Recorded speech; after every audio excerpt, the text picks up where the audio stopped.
Hello everyone. I hope आप सभी अच्छे होंगे और स्वस्थ होंगे। तो आज मैं आपके सामने लेक्चर 2 ले आया हूँ ट्रांसफार्मर का। तो कल मैंने फर्स्ट लेक्चर में आपको पढ़ाया था इंट्रोडक्शन ऑफ ट्रांसफार्मर, और साथ ही साथ आपको मैंने पढ़ाया था नो लोड ऑपरेशन पढ़ाया था, मैंने आइडियल ट्रांसफार्मर पढ़ाया था, और आपको मैंने इक्विवेलेंट ऑफ ट्रांसफार्मर बताया था, इक्विवेलेंट सर्किट बताया था ट्रांसफार्मर का, और साथों साथ आपको वोल्टेज रेगुलेशन के कुछ अच्छे फॉर्मूले लिखवाए थे, 3 से 4 फॉर्मूले। तो चलिए आज आपको मैं क्या पढ़ाने जा रहा हूँ, लॉसेस ऑफ ट्रांसफार्मर। तो स्टार्ट करने से पहले मेरे इस चैनल को, इलेक्ट्रिकल डिस्कवरी चैनल को, please like share and comment and subscribe जरूर कर लें। तो चलिए शुरू करते हैं। तो लॉसेस ऑफ ट्रांसफार्मर कितने टाइप के होते हैं ये भी आपको पता होना चाहिए। तो ये 2 टाइप के होते हैं लॉसेस ऑफ ट्रांसफार्मर। तो पहले होते हैं हमारे आयरन लॉसेस। क्या कौन से होते हैं? Iron losses. Iron losses plus copper losses. 2 type के लॉसेस होते हैं, iron losses, copper losses. Iron losses जो होते हैं हमारे, ये कांस्टेंट लॉसेस होते हैं। ट्रांसफार्मर चाहे फुल लोड हो या नो लोड हो, ये हमेशा होंगे ही होंगे आयरन लॉसेस हमारे, इसलिए हम कांस्टेंट लॉसेस बोलते हैं। और जो कॉपर लॉसेस होते हैं ये हमारे वेरिएबल लॉसेस होते हैं, जो लोड पे डिपेंड करते हैं। ठीक है गाइस, तो ये वेरिएबल लोड पे डिपेंड करते हैं। लोड चेंज होता है या बदलता है, बढ़ता है या कम होता है, तो ये कॉपर लॉसेस उस पर डिपेंड करते हैं। तो चलिए, हमारे आयरन लॉसेस भी 2 टाइप के होते हैं। कौन कौन से लॉसेस होते हैं? Hysteresis losses plus AD current losses. Hysteresis hysteresis losses and AD current losses. तो 2 टाइप के लॉसेस हैं। ठीक है, ठीक है एवरीवन, आपको समझ में आ रहा है? ये क्लियर है कि नहीं आपको? तो आपको मैंने ये भी कल बताया था, हिस्टैरिसीस लॉस को कम करने के लिए हम यूज़ करते हैं सिलिकॉन स्टील की कोर। सिलिकॉन स्टील की कोर यूज़ करते हैं। और एडी करंट को कम करने के लिए हम क्या क्या यूज़ करते हैं? We use thin lamination. Thin lamination. तो ये सब आपको पता होना चाहिए, क्योंकि ये इंपॉर्टेंट है ये चीज़ें। तो ध्यान से आपको ये चीज़ सब समझ में आई कि 2 टाइप के लॉसेस होते हैं, कॉपर और आयरन लॉसेस। तो ये दोनों आपको पता होने चाहिए। तो ध्यान से आप नोट भी करते जाइए और समझते भी जाइए। तो इससे इससे आगे आप बढ़ते हैं हम, और कुछ सीखते हैं। ठीक है, तो ध्यान से देखिए, इंपॉर्टेंट चीज़ें। तो आगे देखते हैं। अगर आपका V/F रेशियो कांस्टेंट हो, V/F रेशियो का मतलब वोल्टेज और फ्रिक्वेंसी का रेशियो अगर हमारा सेम आए, तो क्या होना होता है? 2 कंडीशंस होती हैं। जो एडी करंट लॉसेस होते हैं वो डायरेक्टली प्रोपोर्शनल फ्रिक्वेंसी के स्क्वायर के हो जाते हैं। दूसरा, जो हिस्टैरिसीस लॉसेस होते हैं वो डायरेक्टली प्रोपोर्शनल फ्रिक्वेंसी के हो जाते हैं। तो ये 2 बातें याद रखनी है। तो इससे हम क्या निकाल सकते हैं? पीई डायरेक्टली प्रोपोर्शनल, प्रोपोर्शनल का साइन हटाएंगे तो कांस्टेंट आएगा हमारा, and F square. P H की वैल्यू निकालेंगे तो ये कितनी आएगी हमारी? बी कांस्टेंट आएगा और एफ आएगा। तो ये दोनों चीज़ें आपको याद रहनी चाहिए, पहली और दूसरी चीज़। ठीक है गाइस, और थोड़ा सा और आगे देखते हैं। पी आई बराबर क्या लिख लेते हैं हम? P H plus P E. तो पी आई बराबर क्या होता है?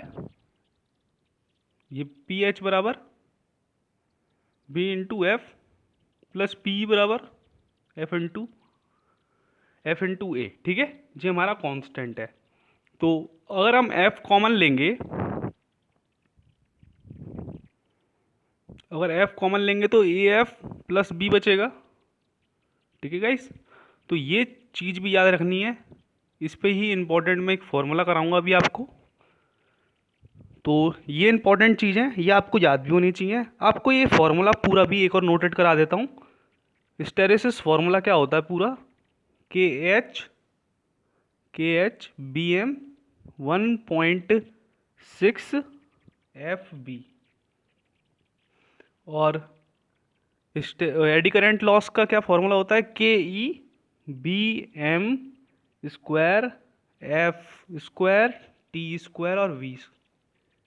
ठीक है गाइस, ये थिकनेस है, ये वॉल्यूम्स हैं हमारे, ये फ्रिक्वेंसी है, ये हमारा क्या है, ये हमारा मैग्नेटिक फ्लक्स है, मैग्नेटिक डेंसिटी बोल सकते हैं इसे हम, और ये हमारा कांस्टेंट है। तो ये आपको पता होना चाहिए। 1.6 एक्स की वैल्यू होती है। एक्स जो होता है हमारा स्टिंगमेंट कांस्टेंट होता है।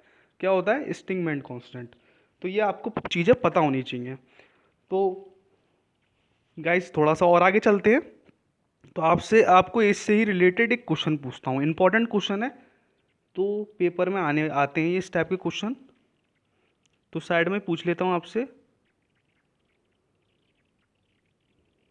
Question number 1। तो क्वेश्चन नंबर 1 क्या कहता है? देखिए, why we used silicon steel for lamination.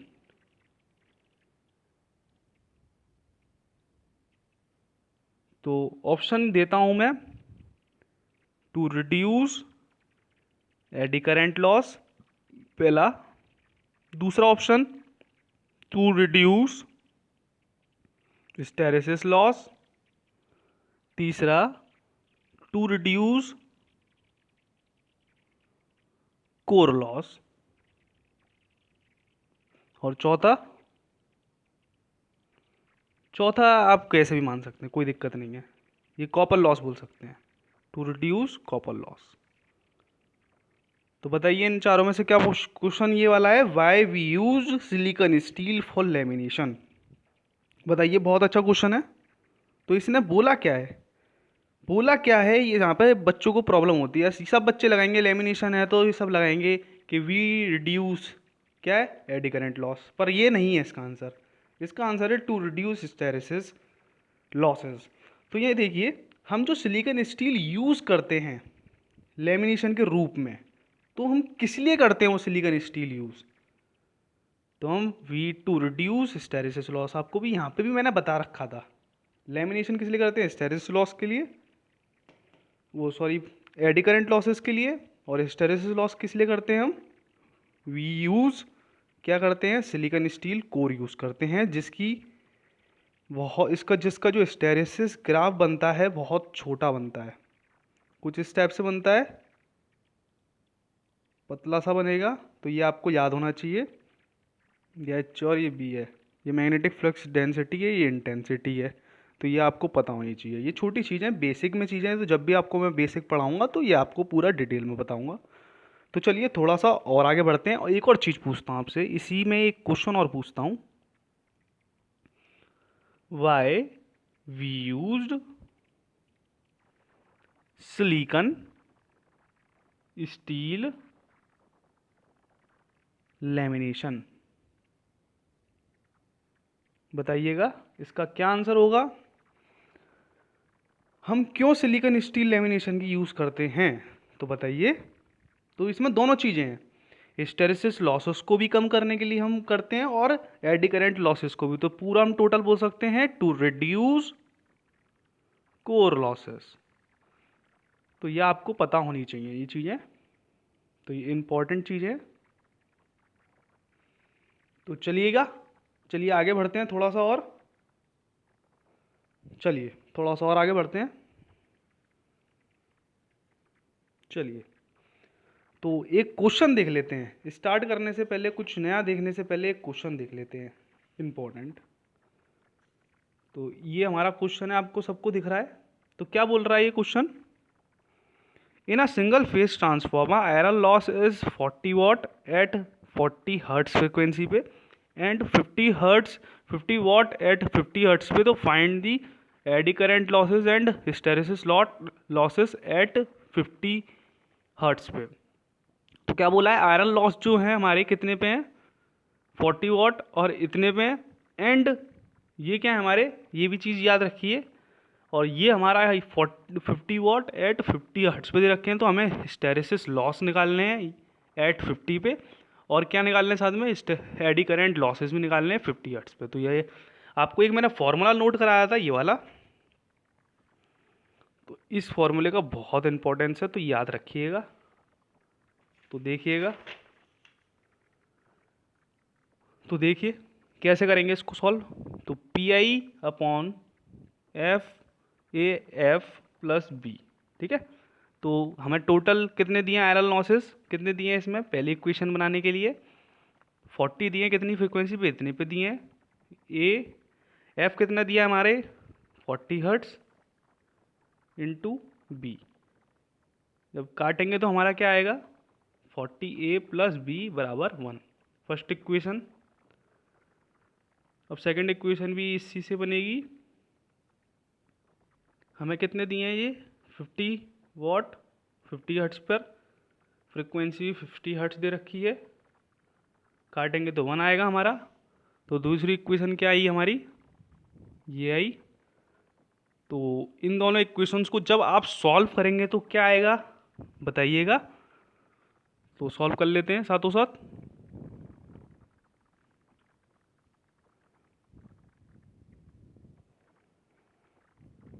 देखिएगा गाइस, जो चीज़ें आपको क्लियर होनी चाहिए, इंपॉर्टेंट चीज़ें हैं। तो ए की वैल्यू कितनी आ रही है 0, अगर ए की वैल्यू 0 आई थी, बी की वैल्यू कितनी आएगी बताइएगा। तो बी की वैल्यू कितनी आएगी 1 आएगी, जब किसी भी इक्वेशन में पुट कर लो तो आपको पता लग जाएगा। तो ए और बी की वैल्यू हमें पता लग गई। तो हमें पता है पी एच निकालते कैसे हैं, बी इंटू एफ। बी कितना है 1, और एफ कितनी दे रखी है 50 हर्ट्स के लिए दे रखी है, तो कितनी आएगी 50 हर्ट्स आएगी। और पी ई कितनी है, पी ई कितनी होती है ए इंटू एफ स्क्वायर। तो ये तो ज़ीरो आया है, और कितनी पे निकालनी थी 50 हर्ट्स पे निकालनी थी उसका होल स्क्वायर, तो ज़ीरो आएंगे। तो याद रखिए इतने इसके लिए लॉसेस आएंगे इतने हर्ट्स पे, और इस पे इतने आएंगे लॉसेस। तो ये आपको पता होना चाहिए, ठीक है। तो ये एडी करंट लॉसेस हमारे ज़ीरो रहेंगे, और जो हिस्टैरिसीस लॉसेस रहेंगे हमारे कितने रहेंगे, ये आपको पता ही चल गया 50 हर्ट्स रहेंगे, वो 50 वाट रहेंगे, ठीक है। तो ये लॉसेज हैं हमारे। तो ये दो चीज़ें हैं इंपॉर्टेंट। चलिए, तो क्वेश्चन आपको समझ में आ गया तो नोट भी कर सकते हैं आप पॉज करके वीडियो को। चलिए आगे बढ़ते हैं, पसंद आ रहे हैं आपको क्वेश्चन तो प्लीज़ लाइक कीजिए वीडियो को। तो चलिए थोड़ा सा और आगे बढ़ते हैं, और आपको एक और चीज़, एक और रिलेशन बताता हूँ इंपॉर्टेंट। तो देखिएगा, if V upon F ratio not constant, अगर ये F V upon F ratio constant ना हो तो क्या होता है, जो एडी करंट लॉस होते हैं वो हमारे वोल्टेज के स्क्वायर के हो जाते हैं, और जो हमारे हिस्टैरिसीस लॉसेस होते हैं वो हमारे वी एक्स बताया था स्टिंगमैन कांस्टेंट होता है, और ये 1 माइनस एस एक्स, तो एक्स की वैल्यू कितनी रहती है 1.6। तो ये वोल्टेज के और फ्रिक्वेंसी के कांस्टेंट बराबर रहता है ये हमारे हिस्टैरिसीस लॉसेस, जब हमारा वी अपॉन एफ रेशियो हमारा कांस्टेंट ना हो, और एडी करंट लॉसेस जो होते हैं हमारे वी स्क्वायर के बराबर होते हैं, ठीक है। चलिएगा, ये दो चीज़ें आपको समझ में आई, ये वाली और ये वाली, तो इम्पॉर्टेंट है। तो ये भी नोट कर लीजिए साथों साथ, एडी करंट लॉसेस दिख रहा है आपको गाइस, क्लियर दिख रहा है। तो AD current losses depend upon supply voltage only, या मैंने अभी यहाँ पे ही देखा है। और दूसरे पॉइंट में क्या लिखा है आपको अभी बताया मैंने, hysteresis losses depend upon supply voltage and frequency. तो ये चीज़ें आपको पता होनी चाहिए, बहुत इंपॉर्टेंट है आपके पेपर के लिए। चलिए थोड़ा सा और आगे बढ़ते हैं। तो ये आपको क्लियर है, नोट कर लेते रहिए आप। तो चलिए आगे बढ़ते हैं, चलिएगा। तो चलिएगा देखिएगा आगे तो हम जरा कॉपर लॉसेस देख लें थोड़ा ध्यान से। कॉपर लॉसेस, तो कॉपर लॉसेस देखिएगा, प्राइमरी वाइंडिंग में जो होते हैं हमारे copper losses, primary winding copper losses जो होते हैं हमारे I1² R1, ठीक है, I² R लॉसेस होते हैं ये हमारे कॉपर लॉसेस। और सेकेंडरी वाइंडिंग में हमारे कॉपर लॉसेस जो होते हैं हमारे I2² R2, ठीक है। चलिए, तो टोटल कॉपर लॉसेस हम बोल सकते हैं, क्या बोल सकते हैं, प्राइमरी प्लस सेकेंडरी का कॉपर लॉसेस को, दोनों को हमने क्या कर दिया, सम कर दिया है। ठीक है गाइस, ये आपको क्लियर है। चलिए थोड़ा सा और आगे बढ़ते हैं, तो हम एक चीज़ देखते हैं, वेरिएबल लोड पे डिपेंड हो रहते हैं ये हमारे कॉपर लॉसेस, और कोर लॉसेस जो होते हैं हमारे कांस्टेंट लॉसेस पे डिपेंड रहते हैं, तो ये आपको पता ही है। तो variable losses depend upon the load, तो वेरिएबल लॉसेस हमने क्या बोले, कॉपर लॉसेस। तो पीसी भी लिखा है मैंने, कॉपर लॉसेस, PCU लिख दिया है eight full load copper loss, full load copper loss. तो जब भी आपको एम जब भी दे तो एम मतलब हो गया लोड रेशियो, और जब भी एम की वैल्यू 1 दे तो फुल लोड हो जाती है, फुल लोड। और M2 की वैल्यू कितनी है, सॉरी M2 की वैल्यू नहीं, M की वैल्यू अगर ये 1/2 दे तो हाफ लोड, और M की वैल्यू अगर ये 3/4 दे तो 75% ऑफ फुल लोड। ठीक है गाइस, ये क्लियर है आपको। तो ये आपके वेरिएबल लोड्स हैं, फुल लोड, हाफ लोड और 75% ऑफ फुल लोड। तो आगे बढ़ते हैं, चलिए गाइस थोड़ा सा और। तो पहला फॉर्मूला देखते हैं कॉपर लॉसेस का, एट एम लोड बराबर M² पीसी आपको पता ही है, copper loss at full load. तो इसी पे आपको एक क्वेश्चन करा देता हूं मैं, इंपॉर्टेंट क्वेश्चन है, तो इसे आप नोट कर लीजिएगा साथ में। तो question number first, in a single phase transformer if full load copper loss is 6400 watt, find its copper loss at 1/4 of full load. तो आपको क्या निकालना है, फुल लोड कॉपर लॉस दिया ही है, आपको 1/4 पे क्या निकालने हैं, अपने कॉपर लॉसेस निकालने हैं, तो बताइएगा।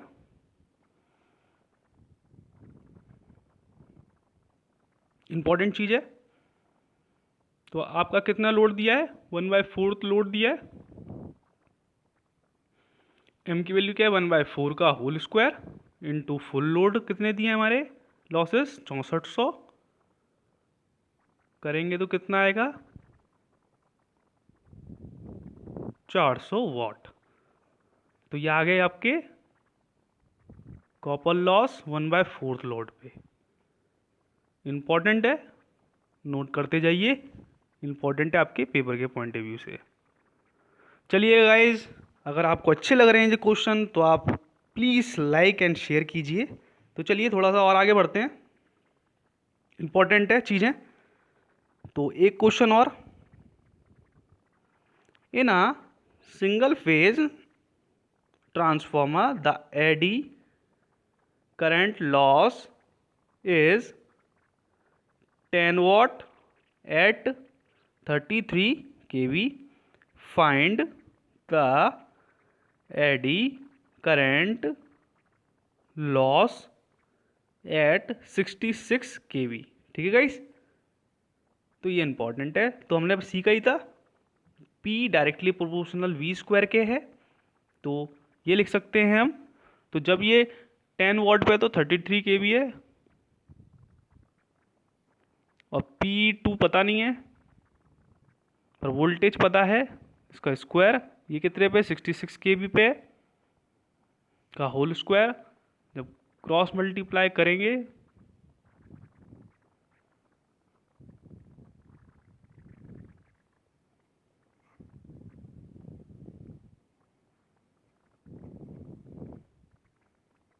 तो कितना आएगा हमारा, PE की वैल्यू कितनी आएगी हमारी 40 वॉट। तो 66 kV में हमारे कितने एडी करंट लॉस होंगे 40 वॉट। तो ये भी इम्पॉर्टेंट है, ये भी इम्पॉर्टेंट है आपके पेपर के पॉइंट ऑफ व्यू से। तो ये भी आप नोट कर लीजिए, important question and important formula है। तो आप क्वेश्चन के साथ थ्योरी पढ़ेंगे तो आपको बहुत ज़्यादा सीखने को मिलेगा। तो क्लियर है। चलिए थोड़ा सा और आगे बढ़ते हैं, एक और क्वेश्चन कराता हूँ आपको इम्पॉर्टेंट। चलिएगा एक और क्वेश्चन दिखाता हूँ आपको। तो क्वेश्चन नंबर 3 है, in a transformer is copper loss at half load is 900 watt, find copper loss at full load. तो बताइएगा, हाफ लोड जो दे रखा है, हाफ लोड पे कितने दी रखी है हमें कॉपर लॉस 900 वाट, तो फुल लोड पे कॉपर लॉस निकालने हैं। बताइएगा, बहुत अच्छा है। तो करिए, आप साथों साथ कीजिए, क्वेश्चन कीजिए और आंसर दीजिए कमेंट सेक्शन में। क्वेश्चन आपके सामने है। तो हमने क्या पढ़ा था, copper loss at M load बराबर M square copper loss at full load. तो कितने पे दे रखा है ये हमारा, हाफ लोड पे दे रखा है 900 वाट, और हाफ लोड पे दे रखा है तो 1/2 का होल स्क्वायर, और फुल लोड पे हमें निकाल लेंगे हम। तो कितना है ये 1/4 हो जाएगा। फुल लोड पे है ये हमारा, फुल लोड। तो PC फुल लोड पे निकालनी है हमें, तो 900 इंटू 4 तो 3600 वाट आ जाएगा हमारा फुल लोड पे, एट फुल लोड पे। तो ये आपके लिए बहुत इंपॉर्टेंट क्वेश्चन है लॉसेस के पॉइंट ऑफ व्यू से, ट्रांसफॉर्मर के। तो चलिएगा, ये भी आपको समझ में आ गया, क्लियर है बिल्कुल। तो चलिएगा, आपको ये वीडियो पसंद आए तो प्लीज़ लाइक एंड सब्सक्राइब कीजिए। आगे आपको एफिशिएंसी से रिलेटेड कुछ फॉर्मूले बताऊंगा और उस पर कुछ क्वेश्चंस कराऊंगा। तो चलिए, जय हिंद दोस्तों। तो सब्सक्राइब कीजिए चैनल को। तो बाय दोस्तों।